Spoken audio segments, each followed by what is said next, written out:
Bada bing, bada boom. You know what it is. Geeks are back on the scene. We got a picks and predictions video. It's UFC Fight Night. Mackenzie Dern versus Angela Hill. This is the main card video. We're going to run through the whole card, starting from the bottom to the top. Quick shout out. We're going to Karate Combat this Saturday, May 20th. It's at, Big Toe Backyard or something like that, down in Miami South Beach. It's going to be sick.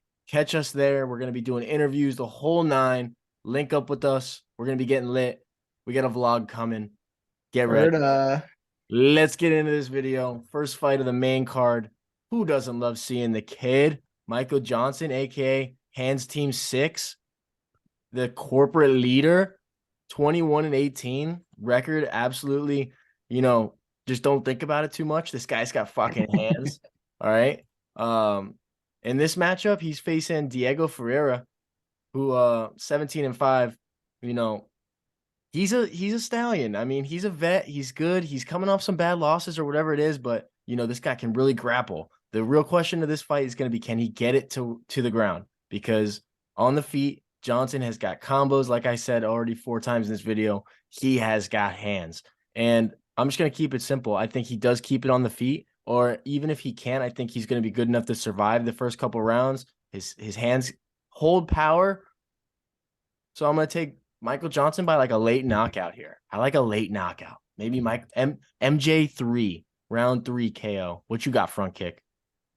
I'm riding with Michael Johnson because, dude, Diakise, that last fight with Johnson, 0 for 6 Diakise was with the takedowns. So I believe he's going to be able to stuff some takedowns, put some hands on him. But yeah, give me Michael Johnson knockout. Yeah, Diakise not bad at all. Dano, what you got? I'm riding with Michael Johnson too, and I know a lot of people are gonna be like, "Damn, Michael Johnson's fighting. He's old, man. Definitely fading him." But he's 36 years old. His opponent Diego Ferreira is 38, with some like CEO was saying, not the best last couple fights. So anyone who has good takedown defense and crazy hands, love to see that. Definitely riding with the hands team. Yeah, shout out Michael Johnson. I gave him a fettuccine carrabba at Carrabba's one night, a couple months back. Goosey, what you got? Hands Team 6. Hands Team 6. Hands Team 6. We're sweeping, fellas, and I'm very surprised that we are sweeping in this one, but I'm picking Michael Johnson. I think he stuffs the takedowns. I think he gives him the business on the feet. And Diego Ferreira, maybe if he had a little bit better gas tank, but we've seen him starting to gas out earlier and earlier as he goes on in his career. So I think Michael Johnson gets it done. Let's go. Moving to the next one. We got a welterweight scrap, Andre Fialho, 16-6, coming out against Joaquin Buckley. This is a great fight too. These are some low-key sleeper fights here on the card, like Front Kick was saying at the end of the last video. These are really good fights, the stretch of these 3. And I'm taking Joaquin Buckley to outwork Fialho on the feet. I think that Buckley's got the elusiveness. He's really strong. He's got the experience. I've seen him in there with enough guys now where I feel like I've got a pretty good gauge on what Joaquin Buckley brings to the octagon. And, Andre Fialho came in quick. He was the quick turnaround guy. He was, Dana's favorite fighter at one point, for like a 2-week stretch or whatever it was. But, he kind of got put in his place a little bit, kind of got shown levels. And I think that Joaquin Buckley's in another spot to kind of repeat that. So I'm thinking Joaquin Buckley's just kind of edge him on the feet, just be just that little bit better to the point where, Fialho's going to have to use other things that I don't really think he has in his tool bag. So give me Joaquin Buckley. What you got, Goose? I'm going to go with Andre Fialho here. I don't like that he doesn't move his head. I don't like a lot of things, but I'm going to give the welterweights a little bit of credit, and I'm going to take a little bit of credit away from middleweights, to be honest. I do think that 170-pound division is much more skilled. And then if you're going bomb for bomb in what is going to be a brawl between power punchers, I don't know if making your first big weight cut in your career is going to be the best thing the day before. So I don't love the pick. I think the under is definitely going to hit here. But someone's going to land the bomb. Buckley's a little quicker. I just think that Fialho's going to be able to eat a couple and give him a few good shots back. So I'm going to take Andre Fialho here. Fair enough. Front kick, what do you got? Couple interesting thoughts in this fight. So Fialho absorbs a lot of strikes, and Buckley is not the right guy to be fighting when you absorb a lot of strikes. The line for Fialho, he's at like a plus 200, which looks nice to me. I like the dog, but yeah, like you said, it's who's gonna land on the chin, and with that weight cut that Goose is talking about, I don't know if Buckley. It's just a race to who's gonna crack that chin, and Buckley with that weight cut concerns me. I'm gonna just ride with Fialho knockout. I think Buckley is too inflated on the line. It's not too bad, but I mean, Fialho is a plus 200, 235 for Buckley on a weight cut, and I don't know. So give me Fialho. Fair enough. Dano, what do you got? I'm all over Fialho in this one, and I really like what he's done in his past fight moving forward. You might be like, what? He got knocked out. But Jake Matthews ate a damn Super Mario star and bulked up and went Super Saiyan on Fialho. Had a great performance. Fialho looked pretty good in it too, just not good enough. But what I like about that is he pumped the brakes. He took his time off. You know he's been training. He was on a streak. You know, it could have been easy to say, hey, get right back in there. But no, he took the time off. He's making adjustments. Like Goose and Front Kick were saying, we do have a weight cutting Buckley, who I know you can't, bank on a bad weight cut. But if someone's going to have a bad weight cut or someone's going to come into it not at the top of their game, I'm going to pick Buckley to be that guy to come in a little off of what we've seen in the past. So I'm riding with Fialho. Always love a Fialho fight. So let's get it. Fair enough. All right, we're moving into the next one. This is Emily Ducote versus Lupita Godinez. I'm taking Lupita Godinez. I think she's a beast. This one is one of those girl fights. Lupita's one of those girls where, she can finish fights. I mean, this girl likes to finish fights. So, those unders for those girl fights are always a nice little juicy for the fellas. So, yeah, I think I'd sprinkle a little under 2.5 in this one. Maybe a Godinez sub or something like that. But she's a tough gal. What you got, Dano? I'm taking Loopy in this one too. We got two girls who are 29. This is probably a little bit of a make or break for these ladies' career just because we got a good spot on a main card. They're both young. We're kind of just seeing which prospect moves up to that upper echelon. So I'm going to ride with Loopy. We all know she's game. Just come out on her A game and she'll be all right. She'll be all right. What you got, Goose? I'm gonna go with Loopy here. I think because she has put together a pretty good performance against Cynthia Calvillo. We saw it live. I would say Cynthia Calvillo might be a level up from Emily Ducote here. 12-7 record. She is in the UFC. She had a very viral knockout, and I think that was part of the reason why she got into the UFC. But Angela Hill did some good work against her in not her debut, but in her most recent fight in the UFC. In her debut, she actually beat an older Jessica Penne.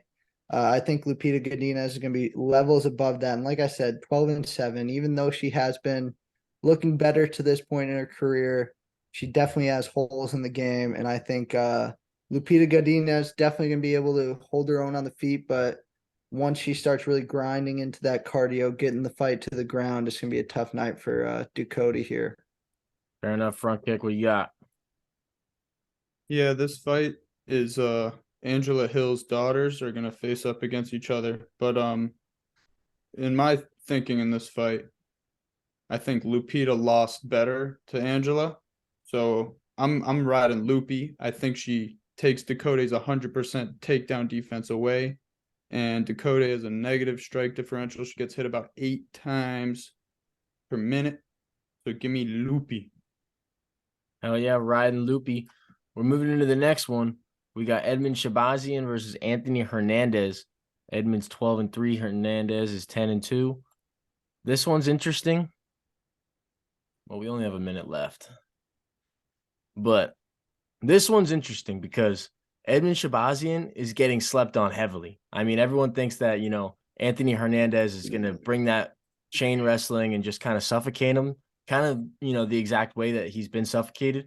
But I don't think that people are understanding like the levels of the guys that were beating Edmund. Like, these are like legit dudes, like, Brunson and some of these losses, like I don't mark them down as like that bad. Like I've seen other dudes lose the same way. So I think Edmund, he's been putting in so much work. I think he finds a knockout in this. I think he's gonna prove that line wrong. And I don't know why so many people are putting so much confidence in Hernandez. I know he's got a couple good wins, but man, I don't know if that style is gonna be good enough against this really athletic and dangerous Edmund Shabazian. He's really gonna need to get the control time for like the full 15 minutes to me because every minute on the feed, I feel like Shabazian's gonna be live. So, all right, Dano, what do you got? I'm gonna ride with the Golden Boy. I like Shabazian in this one. To me, he's kind of like a little bit of the Fialho situation where he went on a run, had a little speed bumps, and he took some time off. But this isn't the fight back, right? We saw him in his previous fight look real good, get the finish. He even said in his post-fight interview that the Golden Boy is back. I think that all the stuff that he's been working on will prosper in this fight. He always looks good. And I think that momentum will just keep on going. I don't think Anthony Hernandez has anything for him on the feet. If he does take him to the ground, just avoid submission. It's going to be tough with Anthony Hernandez, but Shabazian, like I was saying, has improved a lot, has improved his grappling a lot. So I think keep it on the feet, piece him up. If it does go to the ground, just survive. He could definitely win a decision here, but I like inside the distance here from Shabazian. Fair enough. Yeah, Shabazian does have 2 inches of height on him. What do you got, Goosey? Alrighty. I am gonna give the edge to Anthony Hernandez here. I do know that Edmund Shabazian switched camps. He's at Extreme Couture now. He's training with a lot of pretty elite middleweights, to be honest. But I'm not gonna let that affect my decision too much. Obviously, I'm taking into account, but a lot of these times where you think the guy's gonna make some massive change from something that they come in looking like the same fighter, like that time everyone thought D. Lou lost a lot of weight and then he ended up just getting taken down and finished in the first round. But I mean, bad stylistic matchup. You got Anthony Hernandez, who is just going to chain grapple and push one of the best paces that they have at 185, really. He's really kind of, if he gets through Edmund Shabazian, he could definitely cause some problems at that 185-pound division. On the other hand, if Edmund's able to go out and because if he does win, it's probably going to be because he clips Anthony Hernandez. He's shown a good chin to this point. Only time he's really gotten finished is by Kevin Holland, and that was knees to the body, which Holland throws those lanky kung fu elbows and knees. So you never know, but just stylistically, I'm going to have to give the edge to Anthony Hernandez here. And if he does win, I could see him winning by like third round. Anthony Hernandez round 3 seems decent just because he will be wearing on Shabazian to that point. If Shabazian wins, it's probably going to be early, but I think Anthony Hernandez is able to manage it here. Front kick. Yeah, I think Anthony Hernandez, I mean, switching camps with Couture, he's going to get some good wrestling and stuff for Shabazian, but I like Hernandez. I'm going to ride with Fluffy on this one. I trust him to get this to the ground and win 2 out of the 3 rounds. That's what I trust him to do. In my head, I think he's just gonna. The later this fight goes, if Edmund can't get the finish early, I think Fluffy just gains the advantage. He'll be grappling, like you said, and he'll be relentless. And hopefully, the judges see control time as the over damage. So we'll see. Give me Fluff. Fair enough. Let's move into this main event here. Mackenzie Dern, 12-3, coming out against Angela Hill, the vet, 15-12.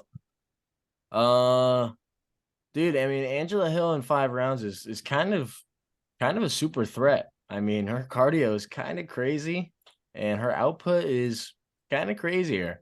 So, I mean, Mackenzie Dern has definitely got a handful here. I'm not sure how many ladies would sign the line to sign Angela Hill in that 5-rounder, just knowing about her pace. But Mackenzie Dern is such a threat on the ground, and she does look really good. She's not even that old. I think she's only like 30 years old. So, I mean, the improvements that she can be making are definitely can be drastic. I know that some people are picking Mackenzie Dern just because they feel like her jiu-jitsu is so good that it only is going to take 1 or 2 scrambles for something to really happen. But I don't know, man. I feel like Angela Hill is just at a point in her career where she can really understand what she needs to do. And I don't see her kind of falling into anything, man. I think Mackenzie Dern's going to have to put on her wrestling shoes. And I think that Angela Hill is really damn quick and probably really hard to take down. So, over 5 rounds, I think that she's going to put a lot of damage on Mackenzie Dern's pretty face, which is something I'm not really excited to see. But yeah, that's what I think is going to happen. Dano, what do you got? Give me Angela Overkill Hill in this one. We got to remember that this was a 3-round fight up into about a week and a half ago. It was supposed to be on that main card of the Rosenstrike Almeida. We bounced back 1 week, and now, like you were saying, CEO, we're in a 5-round main event. I think that really favors Angela Hill here. I think that Mackenzie Dern will gas out, especially with the heavily grappling method she brings into her fight. She's kind of one of those gals that will chain wrestle a little bit. Don't get a takedown, keep going. Don't get a takedown, keep going. Angela Hill's got some pretty good takedown defense. We shrug them off, especially later in the rounds. We get stuck on the feet. Like, again, CEO, you were saying, crazy output from Angela Hill. I think will play a big factor into this one. I'm going to take Angela Hill. Late round finish or decision. What you got, front kick?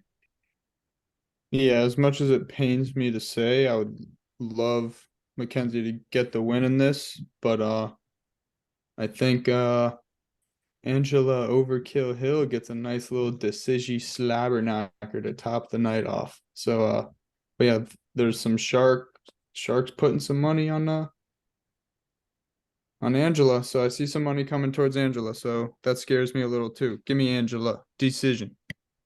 You got Goosey. You gonna shake it up for the fellas here, for the guys that really want to hear it? I am gonna shake it up. I'm going with Mackenzie Dern. I hear what you guys are saying about the 5-rounder, but to be honest, I think that the quick switch might actually help Mackenzie Dern, just because she's a jujitsu wizard. She can probably get on the mats and roll jujitsu all day, whereas you can only strike for so long. And even if your striking is good, if you're training for 3 rounds and you get a switch to 5 rounds, it's going to be hard to make up 2 rounds of cardio. It's going to be hard to stuff takedowns for 5 rounds. And I think that Mackenzie Dern's grappling is so elite here that she really, especially seeing Angela Hill's jiu-jitsu defense at times, I think it might only take 1 takedown here for Dern to be grabbing an arm or snatching up a neck. And I don't think that Angela Hill's going to fight a perfect fight, because that's what you're really looking at here. Dern, on the other hand, she's a little bit bigger. And then I like her last fight with Yan Xiaonan. It's really aging well. That was a very close decision that she lost. She got her down 2 times. Yan has a 70% takedown defense there as well. So tough to get her to the ground. Dern managed to do it twice. And I just think that, she's not a huge favorite. She's like minus 155, but in my eyes, Xiaonan and Angela Hill are going to be on different levels. And I think that Dern proved that she can go up there and hang. And I mean, some people even said she won that fight. So I think taking a little step back in competition here. I know Angela Hill's been fighting pretty well, but I think Dern gets it done by submission. I can be persuaded. That was a good persuasion right there. All right. Well, those are the picks and predictions. That's a sweep. Catch us at Karate Combat, like we were talking about, this Saturday in Miami. Let's go. Peace out.